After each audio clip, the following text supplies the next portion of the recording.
Oh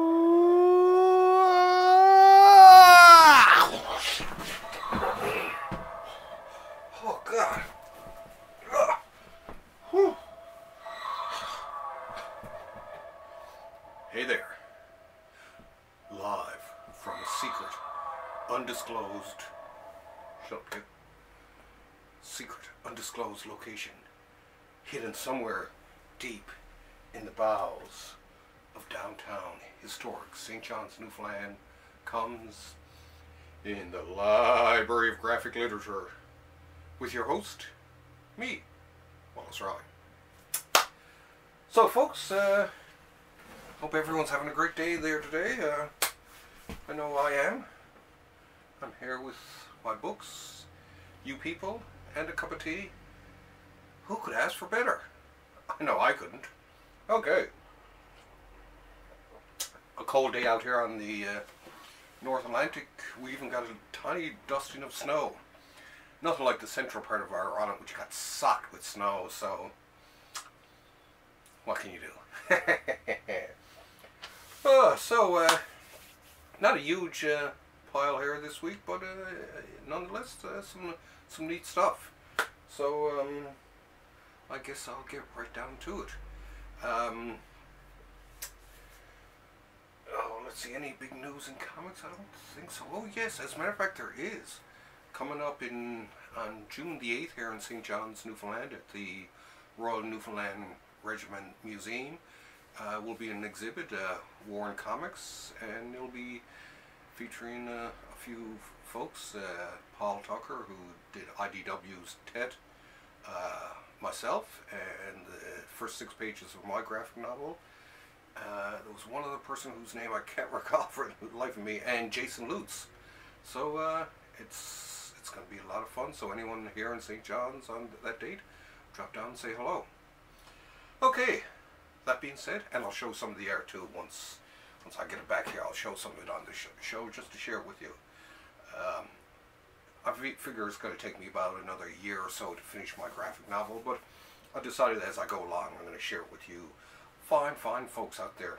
Oh, and a big shout out and hello to all you people on the Marvel Masterworks bulletin board there, the message board on Tappa Talk. I've made some great new friends there, and they're a very friendly bunch, very nice, very knowledgeable. So I think people, I encourage you to check it out. Okay, now let's get down to work here now. the knife. Okay. And as a matter of fact, speaking of podcasts, I've been listening to a podcast recently called I'm a bit of a true crime buff, and I came across a cool podcast out of Australia called Bloody Murder, and the folks who do it are absolutely hilarious. It's great, so check it out. I know it's a bit off topic, but it's the type of stuff I listen to when I'm drawing and that type of thing. That's why I came up. So hi to you, Bloody Murder folks. So what do we have first here on our on today's guest list is Joe Golem, Occult Detective. Now this started as a novel. It's like a pulpy detective type of feel to it, according to, I think that was Mignola said that himself, or was it Golden? One of them anyway. I guess they enjoyed it so much they went and put it into book form. Now I've read the first one. I know I love that one, and this is volume 2. This is The Outer Dark. Now this series, like everything else, hang on a sec. Matter of fact, I broke that seal up with my thumbnail there. I usually do use an X-Acto blade when I'm opening my books, because for the most part I usually have my nails fairly short, so I always like to keep something around that can do this. Anyway, Joe Golem, Occult Detective. Mike Mignola, Chris Golden, Patrick Reynolds, and Dave Stewart. Dave Stewart, great colors. As many of you my viewers out there know, I'm a big Mignola fan, and of course, this is no different. I can't actually wait to crack this here myself and start reading. But yeah, I gotta say, Mignola does cool. I love that embossed logo there. Mignola does actually he does the good horror stuff. I'm a huge fan. Well, I know BPRD, Hellboy, Baltimore. Baltimore is actually, I recommend that. And of course, when I seen Joe Golem was coming out as a comic book, I just had to have it. So we'll just have a quick look at some of the art here. It's pretty cool. So any of you folks who've never actually had the joy of reading anything by Mignola, give this a try. I love the art too. Check that out. Yeah, a bit of a close-up there for you. But yeah, beautifully done. And I love Stewart's coloring. He has such a cool palette for. He just has he got that color going on there. So yeah, if you can, anyone, if you're into the occult in that, or into the detective, try this out. Joe Golem. It gets one kiss for sure, probably 2 or 3. Anything by Mignola, really. Now, oh, here's something new. New, and when I seen it in the catalog, it looked pretty interesting, so I figured, well, I gotta pick this up. And what this is TOON OUT Comics Anthology. It's Peter and Maria Hoey, I think is the name, a brother and sister team, which is highly unusual. And I've never actually read any of their stuff before, but when I was in the store there today and looking at it, and I just sort of start to flick through it, there was some really cool stuff going on in here. So I mean, I love the layouts. The design is staggering. Bit of a Chris Ware influence going on in parts of it, but beautiful book, and definitely worth picking up. So for you folks out there, pick this up. TOON OUT Comics Anthology from 1997 to 2017. So that covers a lot of space there, folks. Let's have a look. There's the cover. Nice cover. And here's, I mean, dig that. Like I say, a bit of a Chris Ware influence on that one, anyway. Or would that be a J.H. Williams too? I guess a bit of the him in there too. But yeah, I love and a bit of Burns thrown in, Charles M. Burns. But I love it. Really cool coloring here. I can't wait actually to get down and have a read of this one. Looks pretty darn cool. So and it's I have a thing for comic strips too, as my regular viewers know, and it not only comes from as a kid reading comic strips in the newspapers and stuff like that, but when I went into university and all, and started contributing some of my first, and actually in high school started contributing some comic books to the school newspapers and stuff like that. You know, of course we did them in strip form because we were doing it for a newspaper, and I sort of fell in love with the format. There was just something cool about it. And I like that whole world of the media and getting out and putting comics out in the greater, wider world of the media. Especially back when I was doing it, because it was kind of new. Because I'd done comic strips through the years for the Muse, which is the local university newspaper, and our high school one. I did some comics in that for a place called Arts Information, and geez, who else? And the Independent, I guess, the newspaper. I did some comic strips for them, so I have a little history in it. But anyway, I had to look through, and I loved it, so I recommend give it a try. Nothing like trying out something a little bit different than your average superhero fare too. I always encourage people just to reach a little bit when they're going to the comic book store. So there, good old coin up. Now, next we're digging into some PS Artbooks. And you know, folks out there know I love PS Artbooks. The first is a collection, volume 2 of Beware, which was from Trojan Magazines. It evolved from a pulp company and all that that was owned by Harry Donenfeld, who went on to eventually own DC Comics. And but I mean, they're kind of cool. These would have been from the 50s, I guess, yeah, 54 to 55.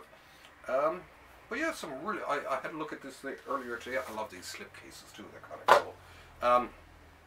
And there's some, actually, there's some, well, the cover for one thing is a Frank Frazetta cover. So that's pretty cool. Inside there's people like Sid Check, Art Gates, Rudy Plays, John Belfi, a lot of names of people that a lot of course, modern comic collectors would know or recognize, but still some pretty cool stuff here. Once again, if you're a horror fan or you like the lurid 50s type of horror comics and all that, this is right up your alleyway. Like I say, there's something about the PS Artbooks that I really like. There's, I mean, they do pretty good. I mean, the reproduction, you know, I mean, they could be better, I guess, and they could go finer with the coloring and try to really puff it up for today's audience. But I kind of like it that the comics are in their original scan condition, so you get a feel. Just has a feel for that old-fashioned comic type from the 50s. So yeah, yet another great one. Beware. I love this cover too, actually. But beware, beware, beware, beware. Oh, let's have a look here. There you go. Oh, and I love these ads here. Look, get prizes. All you comic book fans probably recognize that. So here we are, Beware. Art Gates there. The only problem I have with the PS Artbooks is that they no longer put the credits. They used to have a credits page before each of the issues and all that as you'd be going through. And recently they stopped doing that, which is a bit of a drag. I kind of like that. Oh, there we go. There's the Frank Frazetta cover there for you. Pretty cool, eh? So yeah, that'd be about my only the only thing I find wrong with them. Well, there we go. So there's just something really cool, like I say, about the 50s horror stuff. It's forbidden fruit, I guess, is what it is. It's looking at what we're not supposed to be looking at. But I love them. I'm glad that someone like PS Artbooks are out there. Actually try, you know, and by doing this we're actually saving some of our comic book history. So that's the other reason that I love what PS Artbooks, Library of American Comics, Fantagraphics, Drawn and Quarterly, what they're doing is a great service to the entire comic book industry, to the entire art form, in basically releasing great books of this older stuff. Pause 1 second for a sip of tea. I love tea. So yeah, these people, I can't thank you folks enough for what you're doing for the art form. And this, okay, now we have here, and this I do believe is from Ace Comics, Web of Mystery. This would be from 51-56. Web of Mystery, not in this one, I don't believe. Yeah, this is number 1. But there was an issue of Web of Mystery was actually used in the 1950s congressional inquiries when they were investigating comics because we were so scary. So that's where this has a place in comic book history. And And Ace Comics, I think, were from about the 40s to, I think, 56 or something like that, as far as I know, was when they gave up the ghost. But I love a lot of those mysterious comic book companies that are no longer with us. There's something about, and that's the other cool thing about the PS Artbooks, is they've left in the ads, so you really get a feeling for, it's like you're reading a bunch of comics from the 50s that were packed into a little book like this. And in this issue, we have featuring Warren Kremer, Mike Sikowski, one of my favorites, Martin Rose, Ken Royce, Ace Baker, love that name, that's kind of cool, Al Bellman, George Atwell, J. Scott Pike, and Jim McLaughlin. So these are from 51, all these. These are issues 1 to 6, and Web of Mystery. So I'll give you folks a quick look at this baby. See, there's more of those cool ads. Like I say, there's something that's so cool about these books. Like I say, I think it's the forbidden fruit part of it too. The fact that these would have been, I mean, if I was a kid, and I'm sure I would have had to hide some of these from my parents growing up. God knows I had to hide my heavy metals and some of those when I was growing up. So it probably would have been the same with this. There's no such animal, he cries. Love those ads. Those ads are just so wacky. So, yeah, some cool stuff. Ooh, Goose or Nest, which will you have? You savings bonds. But yeah, so these had some great old-time stories in them. Some of the art may be a bit staid and pedestrian, but a lot of it has sort of a real energy to it, I find. So yeah, do yourself a favor and check out some PS Artbooks. They are absolutely gorgeous when it comes to some of these older comics, which are, I'm sure, hard if not impossible to find. Okay, now, last but definitely not least,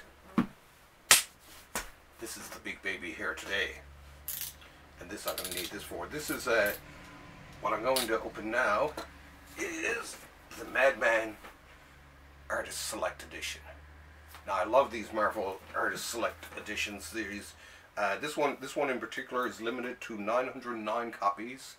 They're signed and numbered, and this book contains Allred's favorite Madman stories, his own, I guess, personal favorites of them all. Like I say, these Artist Select books by IDW are absolutely stunningly gorgeous. So let's pop it open and have a look at it.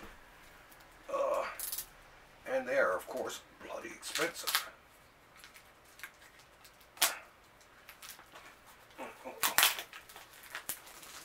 There we go. Let us open this carefully. Oh, I love these. I love slipcases. Just so fancy, hey? I don't know how many of you are into the slipcases, and but I think it's just such a lovely addition to it. When it comes to these Artist Select books, I think I only have one other one, which would be the Bill Sienkiewicz New Mutants one, which is absolutely fabulous. Oh, let's have a look for a second here. There you go. That's what she looks like from this side. Okay, now, and here we are, Madman. I kiss it with my lips, but I don't want to mess it up or anything like that. Oh, it is beautiful. Now, where is that signature that they keep talking about? Signed. Oh, here we go. Signed and numbered right at the start. This is copy 130. Okay. Absolutely beautiful. So, beautiful dust jacket here. Oh, wait till you see the cover. IDW is like DC in terms of they have such great high production values when it comes to a lot of these projects. And look at that. I love your stuff, Mike. So when I seen this was his favorites, I just had to have it. Now, let me show you folks. Head up close. Now look at that. I love that shiny metallic ink to it. And here we go. Of course, here's the, let's open the opening page there. There's the autograph. And here we go. I guess this is his first appearance.